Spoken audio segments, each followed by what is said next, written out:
Hare Krishna, muchas gracias por estar presentes para la clase de hoy correspondiente al curso de Padapatma, ya sea que estén en directo como las dos devotas presentes, como los que estén viéndolo en YouTube posteriormente. Estamos en la última clase del segundo canto, corresponde a la sección final, valga la redundancia, del capítulo 10,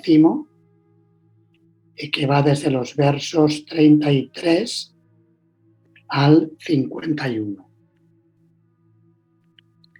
Y vamos a ver el resumen del capítulo que ya vimos en la clase correspondiente al... ¿Lo pueden ver? Sí, ¿verdad? Sí, Maharaj. Bien, lo estuvimos viendo en la clase correspondiente al principio de este capítulo, hace 2 o 3 clases. En las secciones anteriores hemos estado explorando los temas del Srimad Bhagavatam, que se describen en los versos que van del 1 al 7, y también la explicación acerca de las 3 tipos de personas interdependientes que existen en la creación universal: adhyátmica, adhidaivika y adhibáutica, y cómo el Señor Supremo es la persona independiente que es el ashraya o el refugio de todas estas entidades interdependientes, sean entidades digamos físicas, en cuerpos físicos, en cuerpos sutiles y también en cuerpos de deidades controladoras, o de hecho una misma entidad puede tener en varias identidades, una física, una sutil, una deidad controladora, dependiendo de su karma y en qué punto se encuentre en su evolución universal. Y ahora en la última sección de hoy veremos cómo se reitera una vez más cómo el Señor Supremo es trascendental a todas las diferentes manifestaciones y también al Brahman impersonal. Habla de la manifestación universal y la manifestación avyakta, no manifestada, impersonal, del Supremo, pero como Bhagavan está más allá de ello, en el plano de la trascendencia completa. Y en los últimos versos, la atención de la conversación va a cambiar en base a una pregunta que plantea Shaunaka Rishi acerca de Mahatma Vidura, a quien se le mencionó en el capítulo 13 del primer canto. Y los sabios de Naimisharanya parecen más interesados en escuchar de Vidura y de Maitreya, porque escucharon acerca de su encuentro. Lo tenemos en el primer verso del capítulo 13. A ver, un segundito, que lo tengo aquí.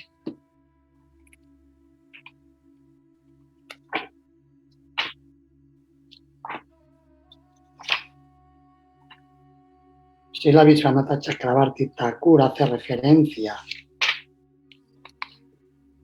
a este verso. Dice así, en la traducción del verso dice: Sri Sutta Goswami dijo: mientras Vidura hacía un peregrinaje, recibió del gran sabio Maitreya conocimiento acerca del destino del ser y regresó luego a Hastinapura. Él se volvió tan versado en la materia cómo lo deseó. Claro, esta pregunta, digamos que había incitado la curiosidad de los sabios de Naimisaranya. Lo que sucedió es que luego hablaron de muchos temas, hablaron de Vidura, pero en el contexto cuando rescata a Dhritarashtra, y luego ya pasó a la partida de Krishna, la partida de los Pándavas, la maldición de Parikshit, toda la historia de Parikshit y las primeras preguntas de Parikshit, y toda la conversación del Bhagavatam se desarrolló en ese ámbito hasta que completó todo el segundo canto. Pero a Shaunaka Rishi, portavoz de los sabios, no se le había olvidado el tema de que entre Maitreya y Vidura tuvieron que hablar de cuestiones sumamente trascendentales y nutritivas espiritualmente, por lo cual, al final de este segundo canto, plantea la pregunta, y esto dará pie al comienzo del tercer canto, que tenemos que concretar fechas, pero entiendo que tras completar las evaluaciones de este curso de Padapadma podríamos continuar con el tercer canto. Bien, esto es un resumen de la sección de hoy. Podemos pasar a la lectura de los versos. Lo que vamos a hacer es leer primero las traducciones y seguidamente iremos ya visitando los puntos principales. En los primeros 3 versos de esta sección, 33, 34, 35, se describen respectivamente la forma virat universal del Señor, la forma avyakta nirvishesha o la manifestación impersonal, y Bhagavan. Y lo hace de esta manera. Los 2 primeros versos que están en la pantalla los leímos el otro día y por tanto no los leemos. Dice: así pues, con todo eso, el aspecto externo de la personalidad de Dios es cubierto por formas toscas, tales como las de los planetas, los cuales te fueron explicados a ti por mí. Luego comentaremos a este respecto algunos de las cuestiones a tener en cuenta en relación a este verso. En consecuencia, más allá de esta, la manifestación tosca, se encuentra una manifestación trascendental más fina que la forma más fina. Esa manifestación no tiene ningún comienzo, ni estado intermedio, ni final. Por consiguiente, se encuentra más allá de los límites de la expresión o de la especulación mental, y es distinta de la concepción material. Aquí se refiere al aspecto Brahman impersonal del absoluto, también conocido como Avyakta Nirvishesha. Ninguna de las 2 formas anteriores del Señor que se acaban de describir ante ti desde el punto de vista material es aceptada por los devotos puros del Señor que lo conocen bien. Y ahí deja claramente establecida la superioridad de Bhagavan como origen de las otras manifestaciones y como la última palabra en lo que se refiere a la comprensión y realización de la verdad absoluta. Luego leeremos el significado de Srila Prabhupada sobre este verso, pero primero queremos leer todas las traducciones seguidas para ver todo el hilo de la sección. Karuna Shakti Devi, si quiere leer esta parte. que tiene en la pantalla, del 36 al 47, por favor. Maharaj. Él, la personalidad de Dios, se manifiesta con una forma trascendental, siendo el sujeto de su nombre trascendental, cualidad, pasatiempos, séquito y variedad trascendental. Si bien él no es afectado por ninguna de esas actividades, parece estar ocupado de esa manera. Oh Rey, he de decirte que todas las entidades vivientes son creadas por el Señor Supremo de acuerdo con sus pasadas acciones. Eso incluye a Brahma y sus hijos, tales como Daksha, a los cabezas periódicos, tales como Vaisvata Manu, a los semidioses, tales como Indra, Chandra y Varuna, a los grandes sabios, tales como Brigu, Vyasa y Vashista, a los habitantes de Pitriloka y Siddhaloka, a los charanas, gandharvas, vidhyadharas, asuras, yakshas, kinaras y ángeles, a los seres serpentinos, a los kimpurushas con forma de mono, a los seres humanos, a los habitantes de Matriloka, a los demonios, pishakas, fantasmas y a los espíritus, a los lunáticos y a los espíritus malignos, a las estrellas buenas y malas, a los duendes, a los animales del bosque, a las aves, a los animales domésticos, a los reptiles, a las montañas, a las entidades vivientes móviles y fijas, a las entidades vivientes nacidas de embriones, de huevos, de transpiración o de semillas, y a todas las demás, bien sea que se encuentran en el agua, en la tierra o en el cielo, felices, afligidas o con mezcla de felicidad y aflicción. Todas ellas, de acuerdo con sus pasadas acciones, son creadas por el Señor Supremo. De acuerdo con las diferentes modalidades de la naturaleza material, la modalidad de la bondad, la modalidad de la pasión y la modalidad de la oscuridad, existen diferentes criaturas vivientes, que son conocidas como semidioses, seres humanos y entidades vivientes infernales.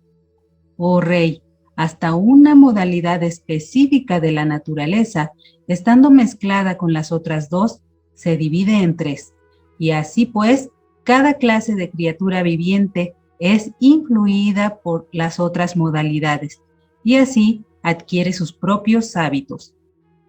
Él, la personalidad de Dios, como el sustentador de todo lo que hay en el universo, aparece en diferentes encarnaciones después de establecer la creación, y, así pues, rescata a todas las clases de almas condicionadas, de entre los humanos, los no humanos y los semidioses.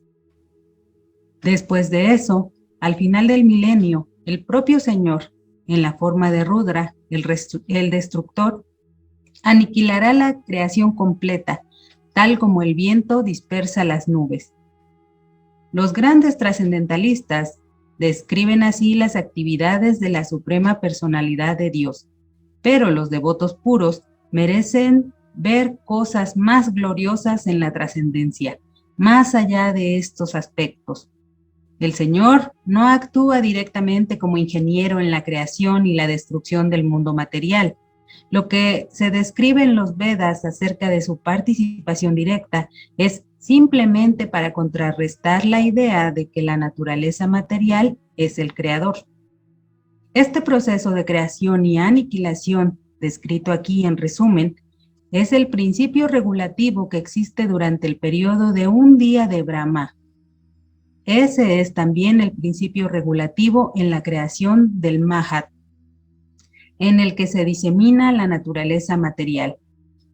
Oh Rey, he de explicarte, en su debido momento, la medida del tiempo en sus aspectos toscos y sutiles, con las características específicas de cada uno de ellos. Pero, por los momentos, permíteme explicarte el Padma Kalpa. Muchas gracias. Si Patiprana Devi quiere leer los últimos 4 versos que están en la pantalla. Sí, Maharaj. Saunaka Rishi, después de oír todo lo referente a la creación, Le preguntó a Sutta Goswami acerca de Vidura. Sutta Goswami le había informado anteriormente cómo Vidura había abandonado el hogar, dejando a un lado a todos sus familiares, a quienes era muy difícil abandonar. Saunaka Rishi dijo: haznos saber, por favor, qué asuntos se discutieron entre Vidura y Maitreya, quienes conversaron acerca de temas trascendentales. ¿Y qué preguntó Vidura y respondió Maitreya? También, por favor, haznos saber cuál fue la razón por la que Vidura abandonó la relación con los miembros de su familia y por qué regresó de nuevo al hogar. Por favor, también danos a conocer cuáles fueron las actividades de Vidura mientras se encontraba en los lugares de peregrinaje. Sri Sutta Goswami respondió: ahora he de explicarles a ustedes los mismos asuntos que explicó el gran sabio en respuesta a las preguntas del rey Parikshit. Por favor, oigan atentamente. Muchas gracias. Bien, vamos a comentar algunos de los puntos que se mencionan en estos versos. En el verso número 33, el primero de esta sección, una palabra clave que se menciona es stula. Stula se refiere a la forma universal o la forma tosca o densa de la naturaleza material.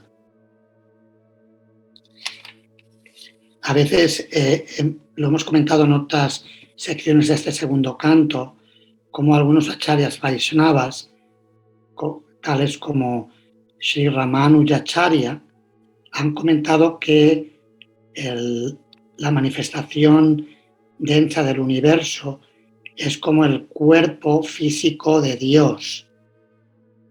Es una forma de meditar en el Señor.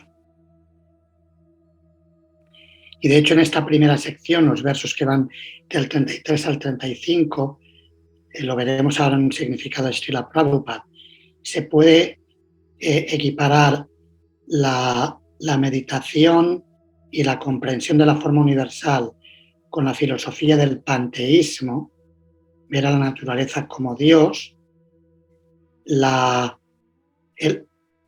adoración o la meditación en el aspecto impersonal del absoluto sería el monismo, y la adoración de Bhagavan es el teísmo devocional o Vaishnavismo, el servicio a la personalidad de Dios.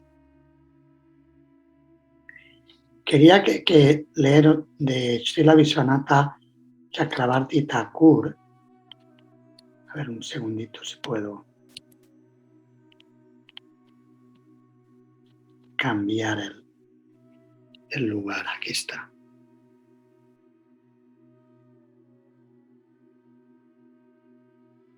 Algunos detalles técnicos que menciona en su comentario.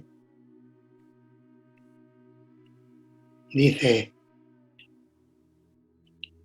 Stulam se refiere a la forma universal, la totalidad de un universo.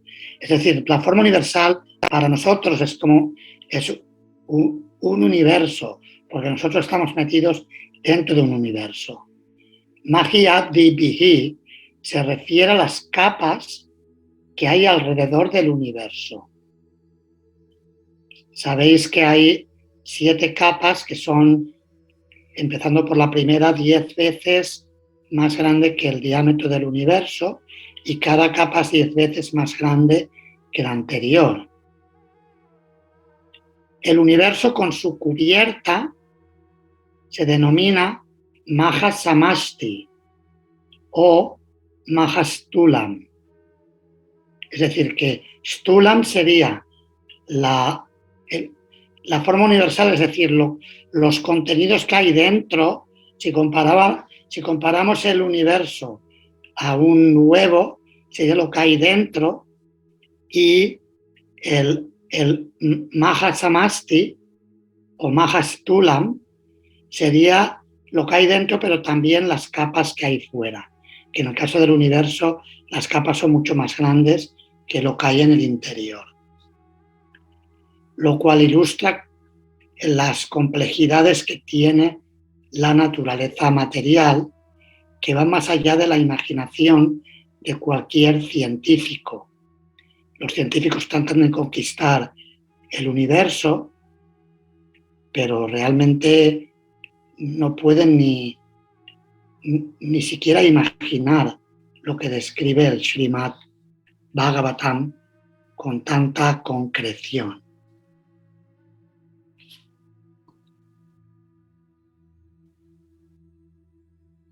Bien, luego en el verso 34 se recibe el aspecto nirvishesha, la forma impersonal, que es trascendental, pero es impersonal.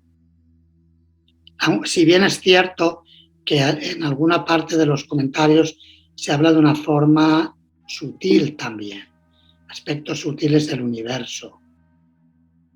Es decir, que sí es trascendental, pero hay un elemento sutil en ello.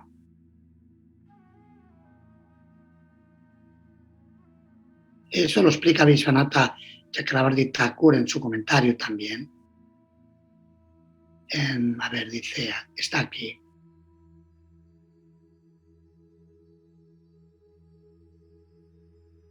Habla de las distintas coberturas más sutiles. Dice que la verdad absoluta está más allá de la expresión y especulación de la concepción material. Él es ciertamente trascendental a todas las concepciones materiales. A eso se le llama nirvisheshanam. Sin embargo, uno no debe malentender nirvisheshanam como que no tiene cualificaciones o cualidades trascendentales. Visheshanam quiere decir cualidades. Por lo tanto, nir, añadido, indica que no tiene cualidades materiales o variedad material. Esta expresión nullificadora está descrita en 4 cualidades trascendentales. Estas son: es no manifestado, es trascendental, es eterna y más allá de la concepción de la mente o las palabras. Ese es el aspecto nirvishesha, no manifestado, trascendental, eterno y no se puede describir con la mente y con las palabras. O digamos que la mente y las palabras no llegan a poder capturarlo. Y eso se aplicaría en realidad a la forma trascendental del Señor. Pero luego, esto en realidad estaba en el significado al verso 33, por parte de... Perdón, esa es la explicación de Prabhupada, pero he mezclado aquí, no era la de Chakravarti Thakur, estaba leyendo la de Srila Prabhupada. Chakravarti Thakur, disculpad por la confusión, Chakravarti Thakur lo pone de otra manera, dice: además de esto hay una forma muy sutil, invisible, sin cualidades o forma, que no tiene ni principio ni final. Permanece eternamente en una forma en la cual está más allá de las palabras y la mente. Habiendo descrito la forma densa, ahora la forma sutil del universo es descrita. Cuando la forma sutil se menciona, quiere decir muy sutil. El cuerpo sutil del universo, una forma de Maya, se la describe en 4 frases, que son estas 4 frases de este verso. Y que Prabhupada habla de esas 4 cualidades: no manifestado, trascendental, eterno y más allá de la concepción de la mente o las palabras. Así que es trascendental, pero también tiene esa explicación de que es como el cuerpo sutil del universo, por lo menos así lo describe Vishwanatha Chakravarti Thakur. Nos vamos ahora al verso 35 que describe Bhagavan. Perdón, que esto no tenía que estar aquí. Maharaj, disculpe, tengo una duda aquí. Bueno, muchas gracias, porque está complicado. Pero este aspecto nirvishesha se refiere todavía a la forma, como a la forma universal, pero de una manera más profunda, digamos. Por eso dice que es como el cuerpo sutil de Maya, de la energía material. Sí, claro, esa es la explicación que da Srila Vishwanatha Chakravarti Thakur. Srila Prabhupada enfatiza más el aspecto trascendental. Entonces tenemos esas dos versiones. No elaboran más sobre ello, pero mi entendimiento es que es el aspecto impersonal, pero recordemos que en el Bhagavad Gita, en el capítulo 9, Krishna explica cómo es este verso, Mayatatam idam sarvam jagata vyakta murtina. En mi forma no manifestada, yo penetro todo el universo. ¿Recuerdan ese verso? A ver, vamos a buscarlo en el Bhagavad Gita que tenemos aquí.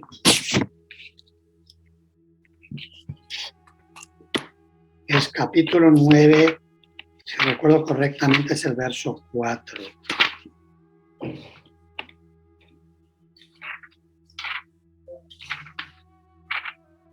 Efectivamente, sí, dice Mayatatam midam sarvam jagata vyakta murtina matstani sarva bhutani nachaham teshu avastita. Yo en mi forma no manifestada, que sería esta vyakta nirvishesha, me encuentro omnipresente en todo este universo. Todos los seres están en mí, pero yo no estoy en ellos. Y muchas veces la forma universal se equipara al aspecto impersonal de Dios. Y por eso se habla de su forma sutil, ese aspecto impersonal.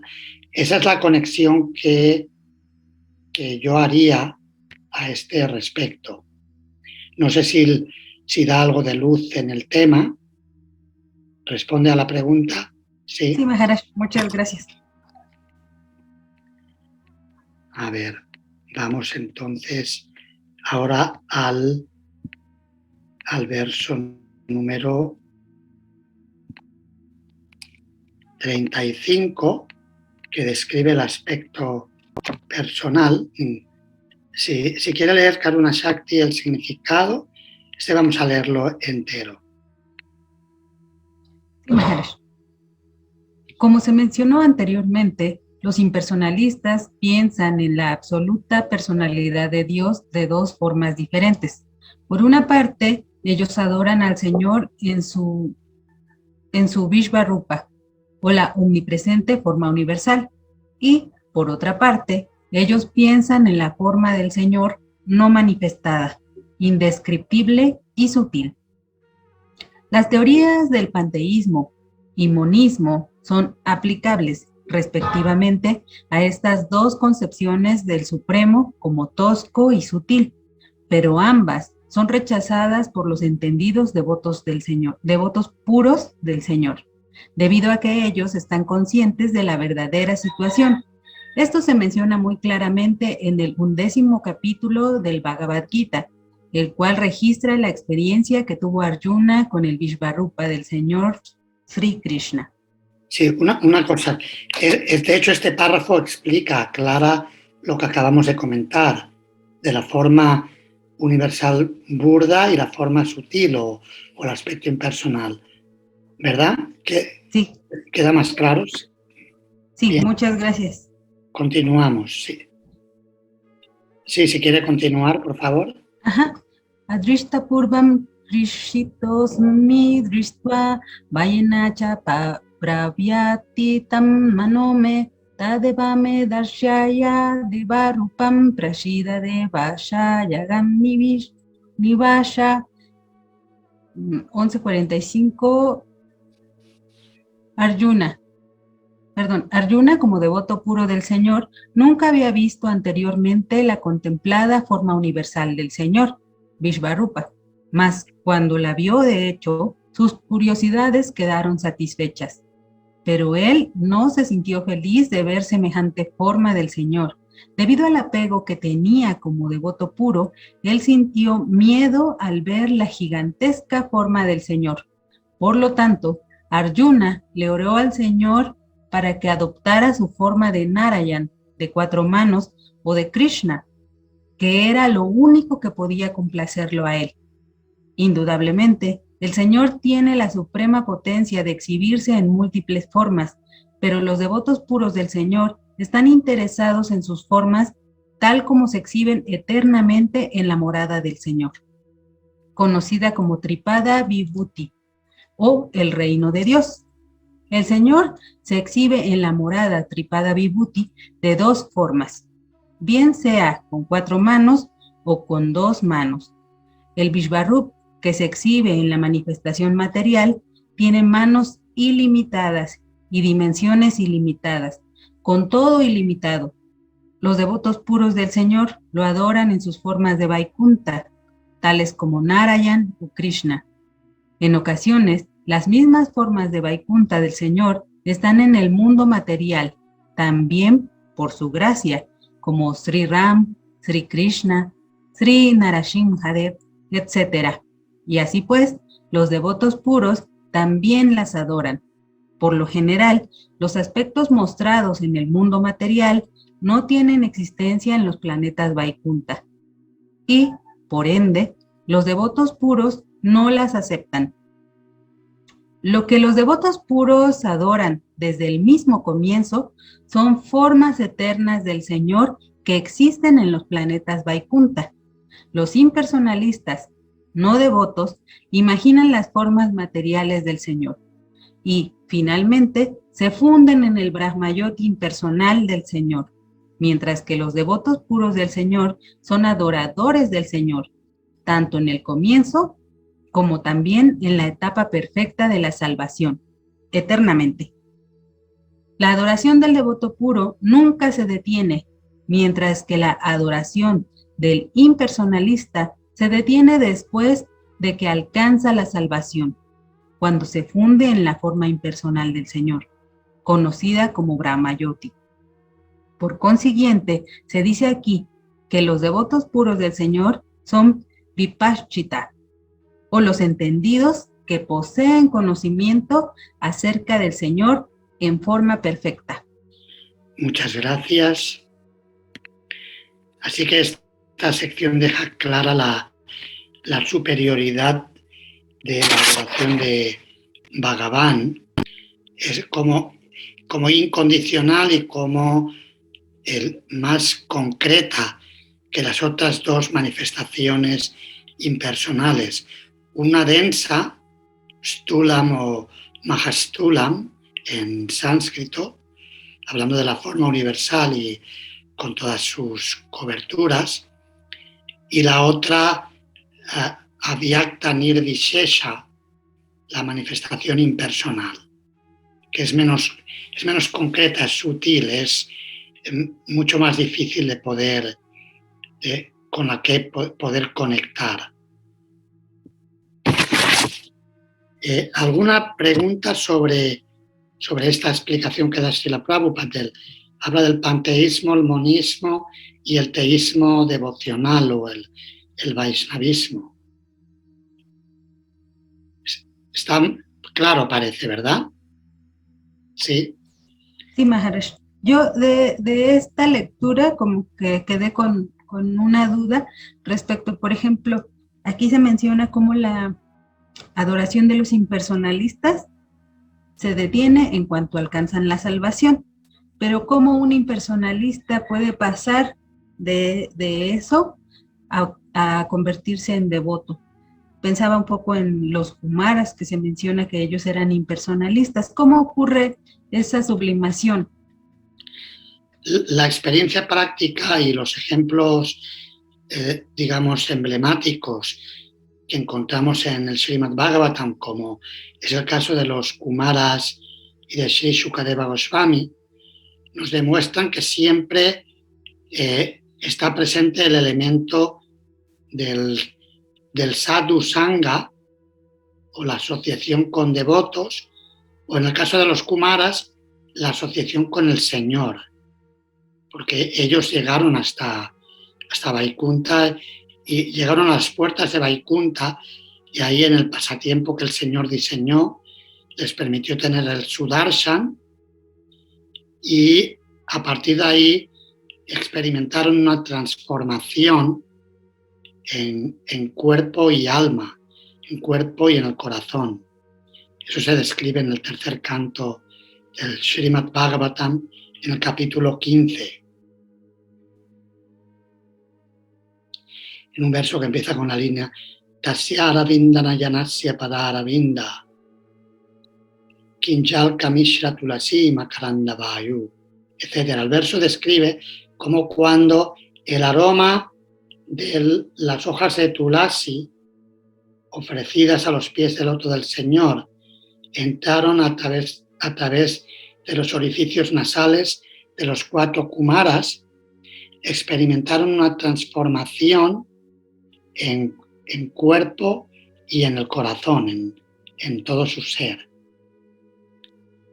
Es decir, que siempre es a través del principio de la asociación superior, lo que sería el sadhu sangha o la misericordia manifestada del Señor.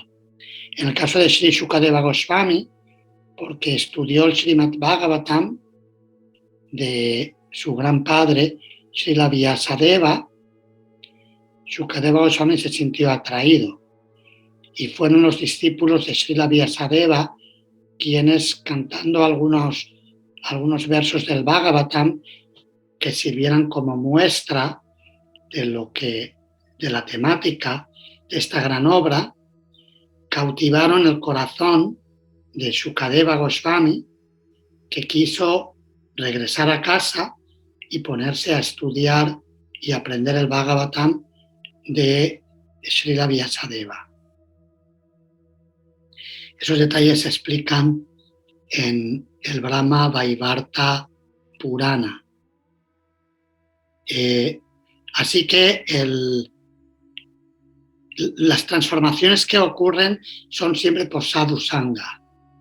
Y cuando dice que los impersonalistas dejan de adorar, es porque normalmente las personas que buscan lo no manifestado, el aspecto impersonal de la verdad absoluta, tienen como meta moksha, la liberación, pero no tienen como meta en sí misma el bhakti. Si bien es cierto que para poder conseguir el moksha impersonal requieren hacer algo de bhakti, pero como su objetivo es moksha, todavía, digamos que, por eso dice que Srila Prabhupada que su adoración se detiene, en que su adoración no es incondicional como la de los Shuddha Bhaktas, que no quieren otra cosa que servir y amar a Krishna. Esa es la diferencia entre los devotos puros y los devotos que tienen mezclas o que buscan digamos, gyanis que buscan la liberación y utilizan el bhakti para conseguir ese objetivo, que aunque sea trascendental, todavía tiene una mancha de egoísmo o de interés personal. Muchas gracias, Maharaj. ¿Vale? Entonces, estoy entendiendo también que el impersonalista, ya en ese nivel que logra traspasar hasta allá, es bastante elevado, pero también está en un alto riesgo de que es muy confundido fácilmente entre tanta información, ¿no? Sí, correcto, porque los impersonalistas normalmente utilizan mucho discurso filosófico sin el componente devocional, o con muy poco componente devocional, o a lo máximo dicho componente distorsionado, con lo cual eso hace que se puedan confundir más fácilmente. Los malabarismos de palabras lo único que crean finalmente es, terminan creando confusión. En los versos que van del 36 al 44, Srila Vishwanatha Chakravarti Thakur puntualiza que describen la creación, el mantenimiento y la destrucción del universo. Es decir, cómo Bhagavan, esa persona suprema, está actuando en base en este mundo material, parece actuar como creador, mantenedor y destructor, ya sea que lo haga a través de sus avataras, Purusha avataras, como en el caso de las formas de los 3 Vishnus, o que lo haga en la forma de los Guna avataras para la creación, Brahma para dicha creación, y el señor Shiva para la aniquilación. Son encarnaciones cualitativas suyas, incluso en el caso en que, por ejemplo, en el caso de Brahma, se manifiesta como una jiva que recibe esos poderes de una avatara para cumplir esa función creadora. Pero en realidad, en última instancia, si bien es cierto que el Señor, y eso se describe en algunos de los significados, que el Señor no tiene nada que ver con la creación material.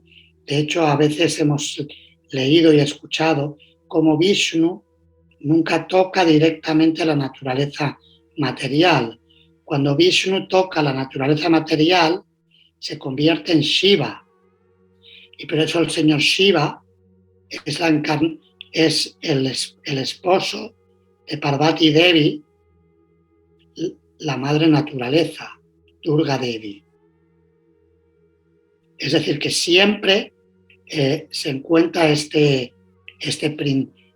principio del distanciamiento o la no involucración de Bhagavan, la personalidad trascendental de Dios, con la creación material, porque al fin y al cabo la creación material es su sueño místico, Yoga Nidra, y por tanto él no se involucra, propiamente dicho, de una forma directa.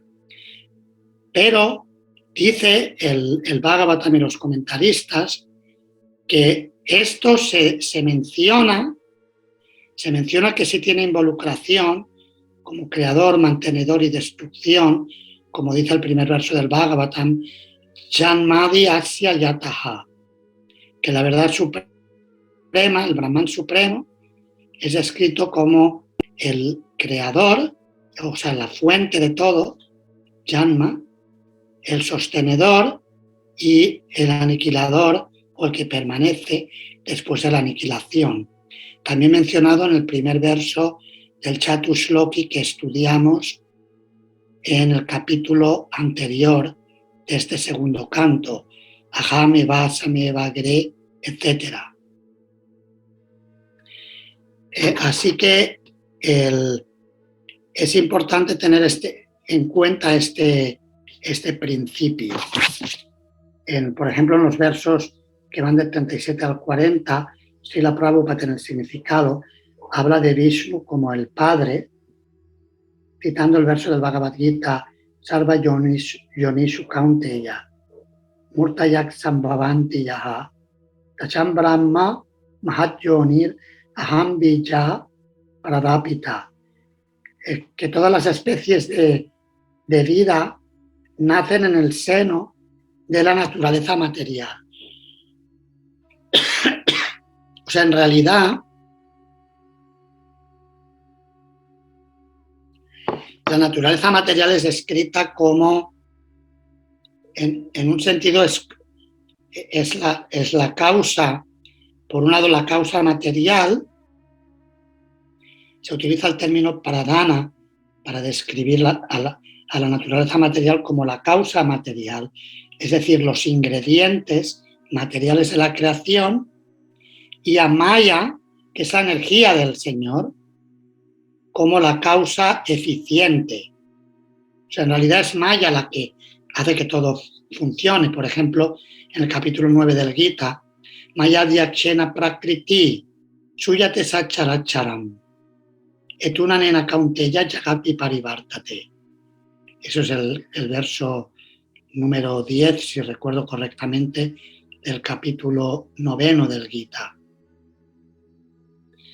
O sea, dice que es la naturaleza material la que está creando todo tipo de seres vivientes, pero a Vishnu se le describe como el Padre, porque él lanza la mirada sobre la naturaleza material, y se le describe como el Padre para recordar que la naturaleza material, si bien ella es la que hace y deshace, pero que hay una causa última, que es el Señor Supremo. La naturaleza material tiene el poder, ha sido dotada de poder de generar todas las manifestaciones materiales, pero siempre existe la causa última, esa mirada de Vishnu, que digamos que no la toca o que la toca de lejos, o como dice la Brahma Samhita, cuando esa mirada la toca, esa mirada es Shiva. Por eso Shiva es la deidad regente del ego, el ego material, el ego falso. Se involucra con la naturaleza material. Pero Vishnu se dice que él está aparte. A ver, hay una parte en la que mencionaba esto. Pero bueno, en esta sección, si estudiáis bien con atención los significados, habréis notado este principio como Vishnu en realidad no se involucra, pero se menciona que él es la causa, porque es la causa última. Si bien él no se mancha las manos, por así decirlo, en las digamos, todas las manifestaciones burdas y sutiles de la creación material.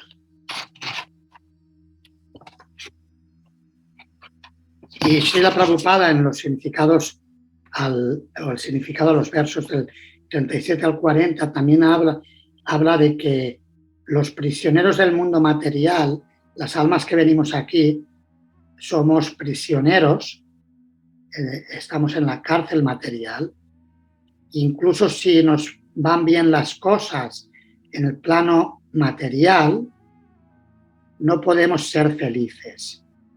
O sea, tener un prisionero es un prisionero. Cárcel de primera categoría o de tercera sigue siendo cárcel. Claro que la de primera categoría es más cómoda, si vamos a los planetas celestiales, es más cómodo, pero estamos todavía sujetos a la problemática de la existencia material. El nacimiento, la enfermedad, la vejez y la muerte. Finalmente ese condicionamiento está ahí. Y algo muy interesante que menciona Srila Vishwanatha Chakravarti Thakur en el comentario al verso 41, porque el verso 41 habla de la mezcla de las modalidades materiales. Cómo se producen mezclas, si bien existe un tipo de cuerpos que surgen a partir de la bondad, como pueden ser los cuerpos celestiales, todavía materiales, cuerpos en la pasión, como son los cuerpos humanos terrestres, o cuerpos en la ignorancia, como son los cuerpos infernales o animales y vegetales. Pero Chakravarti Thakur matiza a qué se refiere cuando habla de que dentro de esas categorías hay más mezclas de las modalidades. Y dice que, por ejemplo, es un ejemplo muy gráfico, muy claro, el cuerpo humano de la Tierra proviene a través de la modalidad de la pasión. ¿Verdad? Recordáis en el capítulo 14 del Bhagavad Gita, se describe cómo alguien que muere en la bondad a planetas superiores, alguien que muere en la pasión nace en los planetas terrenales, y Prabhupada tiene un significado de esta sección, dice que puede tomar el cuerpo de rey, porque el rey es como que es el humano en la modalidad de la pasión más pura y emblemática que pueda expresarse, por la cantidad de disfrute material a la que digamos que tiene a su alcance. Y alguien en la modalidad de la ignorancia nace en el reino animal. Sin embargo, dice Chakrabarti Thakur, el humano que está en la pasión, cuando se mezcla con sattva, tiene cuerpo de brahmana. Modalidad de la bondad, digamos, es una pasión superior, pasión mezclada con bondad, con predominancia de la bondad. Pero cuando predomina la ignorancia, tiene el cuerpo de Shudra. Y si la ignorancia es todavía más intensa, sería menos de Shudra, Antyaya, alguien que ni siquiera sigue el sistema de Varna Ashrama. Es un cuerpo humano cuasi animal por la gran capa de ignorancia que le afecta. Está claro el ejemplo que da Vishwanatha Chakrabarti Thakur. Eso se podría también aplicar a distintos a los demás.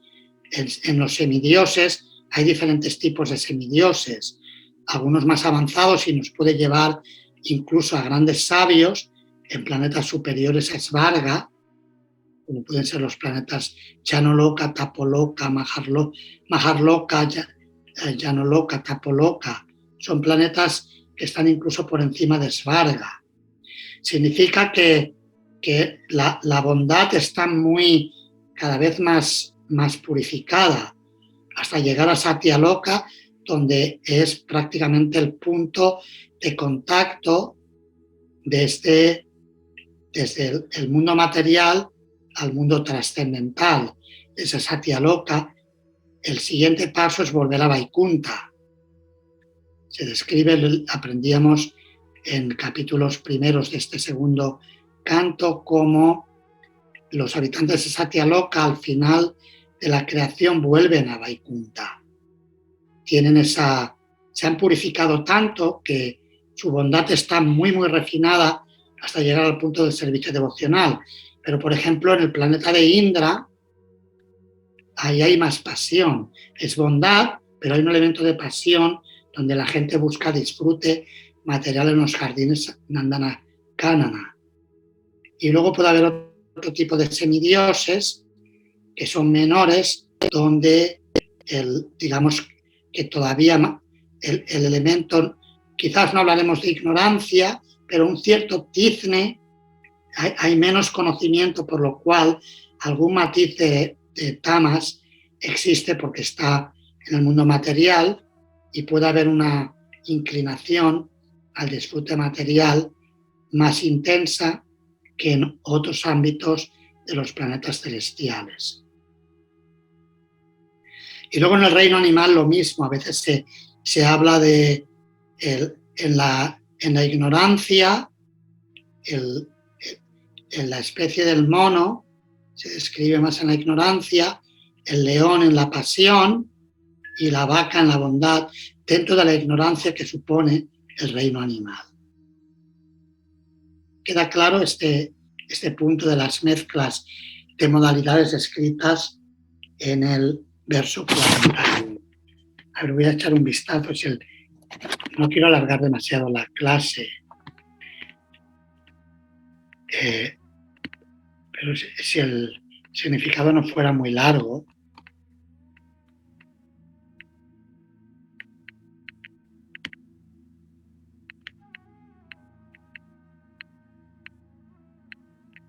Es un poquito largo, lo podéis leer en el estudio personal, pero el significado al verso 41 es relevante y puede ayudar a ahondar más en este tema.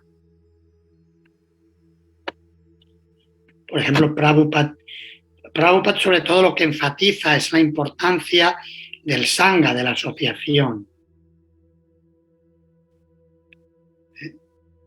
Dice que, por lo general, todas las almas condicionadas que se encuentran dentro del enjaulamiento material están influidas por la modalidad de la pasión, debido a que cada una de ellas está tratando de enseñorearse de la naturaleza material para complacer su deseo individual.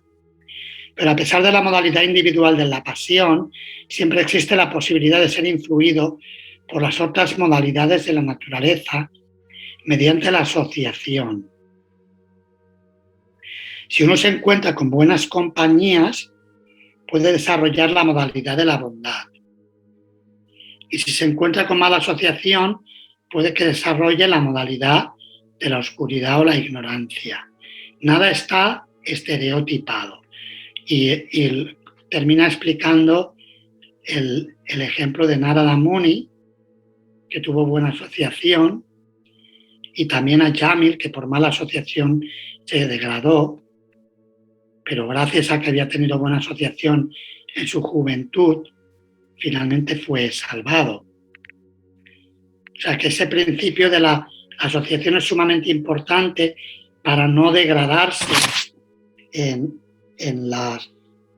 debido a las influencias sutiles de las modalidades materiales.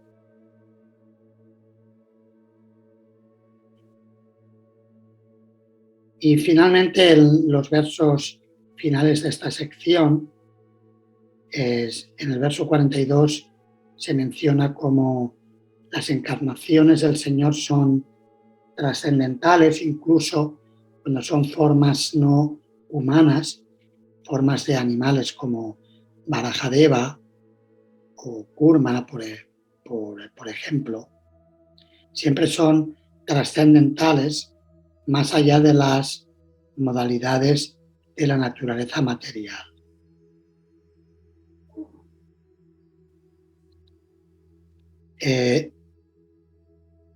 Y luego también en el verso 44 se reitera este principio hablando del aspecto de Ananda. Las formas del Señor en el mundo espiritual están llenas de Ananda. En este significado, en el 44, es en el que se explica el punto que comentaba anteriormente, de que el Señor en realidad no toca la naturaleza material. A él le interesa en su forma de Bhagavan, él es Satchitananda, o a veces a Krishna se le describe como Paramananda Madhavam. Madhava, el Señor de la diosa de la fortuna, siempre está lleno de bienaventuranza trascendental suprema. Y por tanto, él no tiene nada que ver con la naturaleza material. Es su aspecto de Ananda. Y si se describe que él tiene algo que ver, es para dejar claro que él es la causa última. Pero que en realidad la creación material ha sido manifestada por la madre naturaleza, por nuestro deseo de disfrutar independientemente de Krishna, debido a nuestra elección de la supuesta independencia del Señor Supremo. Se reitera que el Señor es la causa de la creación en el verso 45, donde se habla de lo que se llama Ayagalastana Nyaya, la lógica de la ubre en la papada de una cabra. ¿Recuerdan han leído esto? Dicen que la cabra tiene en el cuello una papada que parece como si fuera una ubre. Y puede que una persona ignorante vaya a tratar de ordeñar esa supuesta ubre, pero no va a salir leche de ahí. De la misma manera, la naturaleza material por sí sola no tiene la capacidad de dar vida. El Señor Supremo, el Señor Trascendental, tiene que impregnar dicha energía material con las chivas, que finalmente son sus expansiones. Son expansiones Vibhinamsha, lo que se describen expansiones separadas del Señor. Porque se quieren separar, el Supremo las lanza a la naturaleza material y ahí es donde se produce esa metamorfosis en la que se manifiesta la creación material en base al principio que se explica en la filosofía Sankhya de la interacción de Purusha y Prakriti. El principio espiritual interactúa con el principio material y se genera toda la manifestación, la creación universal. Sí quería leer aquí el comentario de Vishwanatha Chakravarti Thakur al verso 45.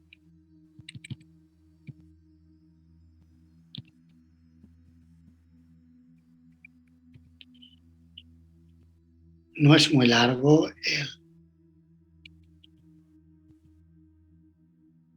El significado de Srila Prabhupada es muy elaborado y podéis elaborar en este principio que acabamos de mencionar del Ayagalastana Nyaya, explicando cómo finalmente el Señor Supremo es la causa última. Y Chakravarti Thakur lo explica de esta manera, está en inglés, pero lo voy a proyectar para que puedan seguirlo si lo desean.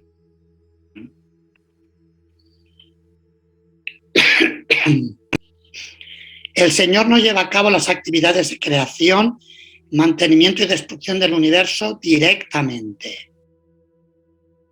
Su involucración directa es negada en todas partes en las Escrituras. Las actividades que lleva a cabo Maya se le adjudican a él, pero en realidad la ejecutora directa es Maya, es Durga Devi, es la Madre Universal, es su Shakti, su energía. Él no lo hace directamente. Esto realmente no es la actividad del Señor. Al crear, mantener y destruir el universo, Asia, el Señor Supremo no es el hacedor. Se describe en todas partes en las Escrituras, Anuvidíyate, que Él no es el hacedor porque la creación, mantenimiento y destrucción la llevan a cabo Maya, la energía externa, a través de las acciones de las gunas, y por tanto se la ascribe al Señor. Puesto que lo hago yo porque yo soy el Señor Supremo, realmente yo no lo hago en mi Svarup, en su personalidad más íntima. Ese es el significado. Por lo tanto, el Shruti dice, Nishkalam, Nishkriyam, Shantam, Niravatyam, Niranjanam. El Señor no tiene divisiones ni acciones. Es imperturbable, no tiene defectos y no tiene contaminación. El Shvetashvatara Upanishad 6.19. Esto elabora en el punto que mencionábamos.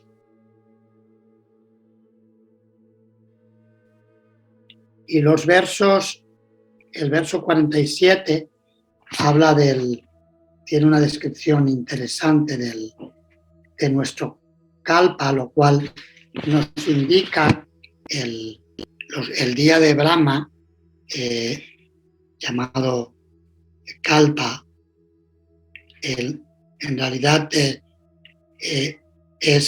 los kalpas, habla de 30 kalpas como los días del mes y como todos los días son distintos. El kalpa en el que nosotros vivimos se denomina Padma Kalpa, el kalpa del loto, porque parece que los planetas se manifiestan como si fuera un loto, así lo describe Srila Vishwanatha Chakravarti Thakur. Vamos a ver, esto está también en el comentario siguiente.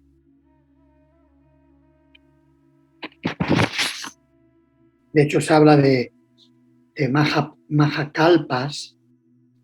El periodo Mahakalpa equivale a todos los días de la creación Vikalpa. Mahakalpa sería la manifestación que viene a partir de Mahavishnu y Garbhodakasayi Vishnu.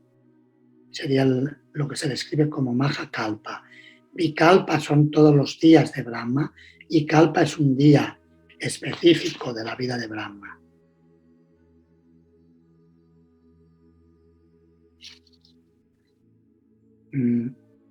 A ver, un segundito. Eso se describe en el verso 46. Mahakalpa, Vikalpa y Kalpa. Y como todo finalmente es debido a la suprema personalidad de Dios. Y en el comentario al verso 47, Vishwanatha Chakravarti Thakur da una descripción más elaborada sobre los diferentes días del mes, que Prabhupada ha citado en el significado anterior al 46, simplemente ha dado la lista. Vishwanatha Chakravarti Thakur elabora un poquito más y dice que este kalpa, conocido como el Padma Kalpa, también conocido como el Shveta Varaha. Shveta quiere decir el Varaha blanco, el Varaha de un color más claro. Dice que porque aparece el señor Varahadeva, por eso es conocido como Shveta Varaha. Dice pero también se le conoce como el Padma Kalpa. Dice, el primer día después de que Brahma nace es conocido como Brahma Kalpa. El último día del mes, o Pitri Kalpa, al final de la primera mitad de la vida de Brahma, se denomina Padma Kalpa. O sea, que parece que estamos a fin de mes, parece. Que es el Pitri Kalpa, puesto que los planetas toman la forma de un loto durante ese día. Una información así bastante mística que seguro que Vishwanatha Chakravarti Thakur lo ha sacado de diferentes textos védicos en los que se dan detalles de la estructura universal. Y en los últimos versos del 48 al 51 se describe lo que comentábamos al principio, que en realidad finalmente los sabios en Naimisharanya tenían interés en ahondar más en los temas trascendentales. Si bien estaban satisfechos con toda la revelación que habían recibido acerca de las descripciones de la forma universal que se dan en este segundo canto, pero su corazón les llamaba a las formas Shuddha Sattva, o de bondad purificada del Señor en el mundo trascendental. Y por eso quisieron volver a la conversación que tuvo lugar entre Maitreya y Vidura, porque se habían quedado con la mente fijada en que seguro que esa conversación había enseñanzas muy importantes a las que ellos querían acceder con referencia al mundo espiritual y a Bhagavan, la suprema personalidad de Dios. Muchas gracias por la escucha. Si queréis hacer preguntas o comentar algún tema, ya es hora de ir cerrando, pero tenemos 5 minutos si hubiera alguna pregunta no resuelta. Sí, Patiprana. Sí, Maharaj, muchas gracias por la clase. El verso 42 explica acerca de las encarnaciones del Señor y me causó intriga saber que, describe una encarnación en forma de árbol. ¿Usted podría hablar un poco de esta encarnación? ¿O a qué se no la conozco. A ver, un momentito que mire el significado. Pero no recuerdo haber leído más que esto al respecto. O quizás sea alguna falla de traducción o algo así. A ver un momentito que lo mire, que Sí. vamos allá.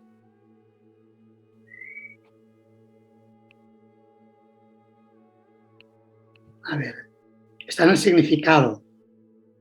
Así, sí, menciona como un árbol. Él se encarna incluso como un pez, como un jabalí, como un árbol y de muchas otras formas. Pero yo no recuerdo haber leído nada de una encarnación específica de árbol. No recuerdo. Hablando de una forma trascendental como las que está mencionando aquí. Pero Srila Prabhupada, si no hay un error en la producción del texto, efectivamente dice esto. Vamos a ver en el inglés para asegurarnos.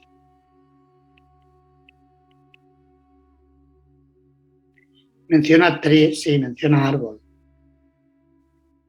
He incarnates himself even as a fish, hawk, tree, and many other forms.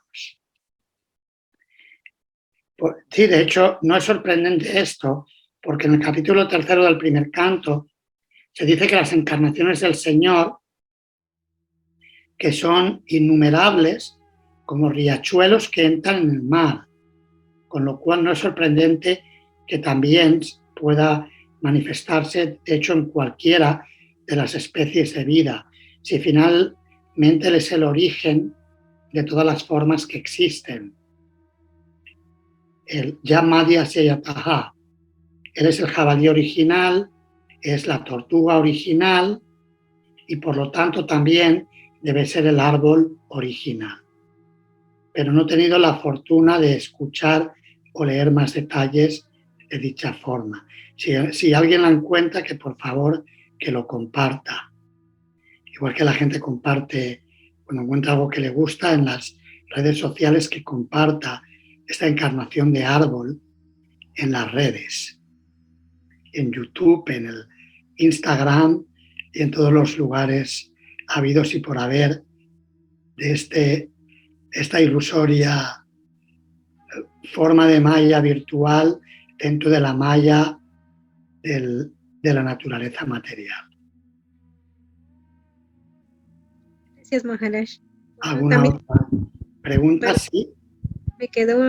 No me quedó muy clara la analogía del siguiente verso, del número 45, verso 45, donde habla acerca del fuego. Que la manifestación cósmica es como el humo. Sí. Cuando dice que la manifestación cósmica es como el humo, porque el humo es la parte más molesta del fuego, ¿verdad? Por ejemplo, cuando hace frío en invierno encendemos un fuego con leña, el humo que sale muchas veces nos perturba la vista, los ojos, y es desagradable, o nos hace toser. Las chispas, seríamos las chivas, básicamente está hablando de las diferentes energías del Señor. La energía material sería como el humo, las chivas son las chispas, las entidades vivientes, y las llamas se considera la energía espiritual. En última instancia, todo el fuego es una emanación sería en última instancia el Señor Supremo, como dicen los Upanishads, Sarvam Kalu Idam Brahma, que todo lo que existe es Brahman. Eso es el verso 45, ¿verdad? ¿Es así? Sí, Maharaj. A ver, un segundito que mire bien. Parece que está casi al final. Significado.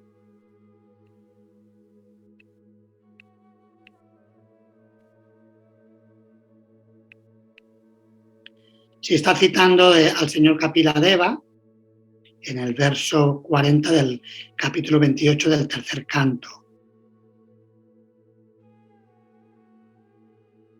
Dice que el fuego original, su llama, el fuego original sería Bhagavan,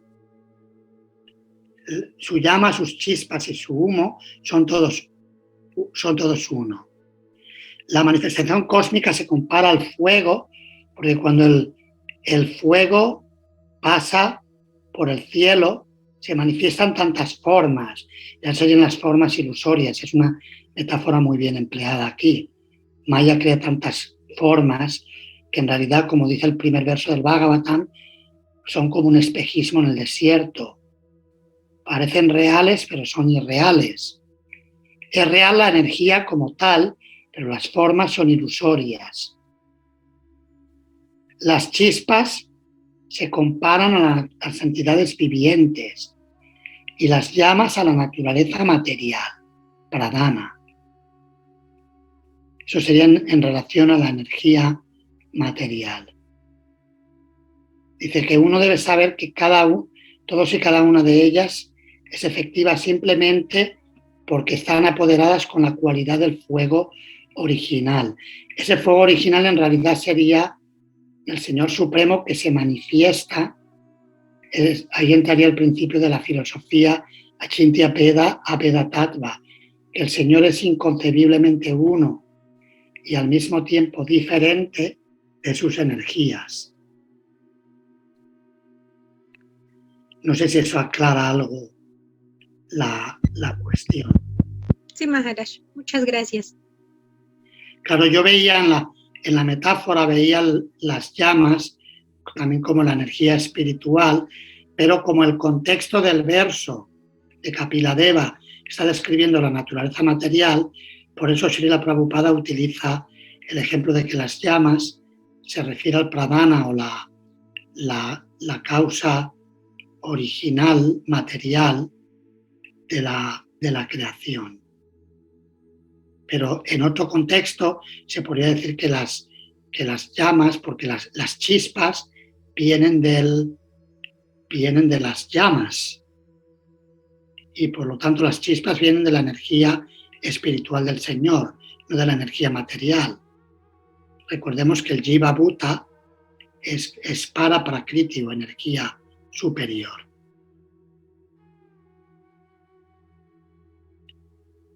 Bien, pues por hoy está bien. Ahora lo que tenemos que hacer es quedar en contacto para concretar las evaluaciones. Esto lo podemos hacer por WhatsApp. Para evaluarse les podría mandar tanto a ustedes dos como a quienes estén en YouTube escuchándonos posteriormente. Ahí ya concretaríamos la evaluación del canto segundo y también concretaríamos las fechas para comenzar con el canto tercero cuando hayamos completado el canto segundo.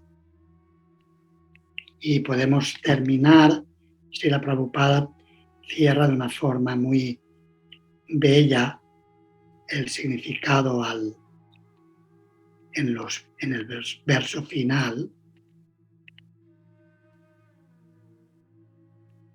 Un segundito.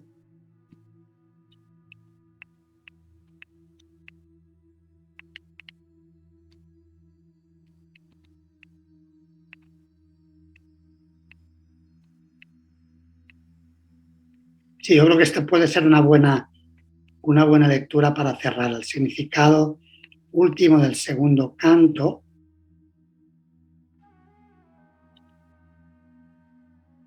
Vamos a compartirlo en la pantalla.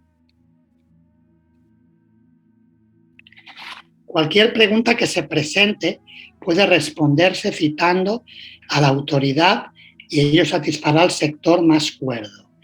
Ese es el sistema que se usa incluso en las cortes. El mejor abogado presenta testimonios provenientes del pasado juicio de la corte, sin tomarse muchas molestias en establecer su caso. Esto se denomina el sistema Parampara. Y las autoridades entendidas lo siguen sin manufacturar interpretaciones necias. Y ahora Prabhupada da una cita. Ishvara Paramakrishna Satchitananda Vigraha Anadiradir Govinda Charda Karana Karanam. Brahma Samhita 5.1, que significa que conocen la traducción de este verso, ¿verdad? Conocen Krishna como el controlador supremo, que tiene una forma Satchitananda, eterna, llena de conocimiento y bienaventuranza. Él no tiene otro origen, es el origen de todo, él es Govinda y es la causa última de todas las causas. Y esta forma de cerrar es fantástica. Obedezcamos todos al Señor Supremo, cuya mano se encuentra en todo, sin excepción alguna. Srila Prabhupada ki jai, Grantaraj Srimad Bhagavatam ki jai, Samaveta Gaura Bhakta Vrinda ki jai, Nitai Gaura Premanande. Muchas gracias y hasta la próxima. Hare Krishna.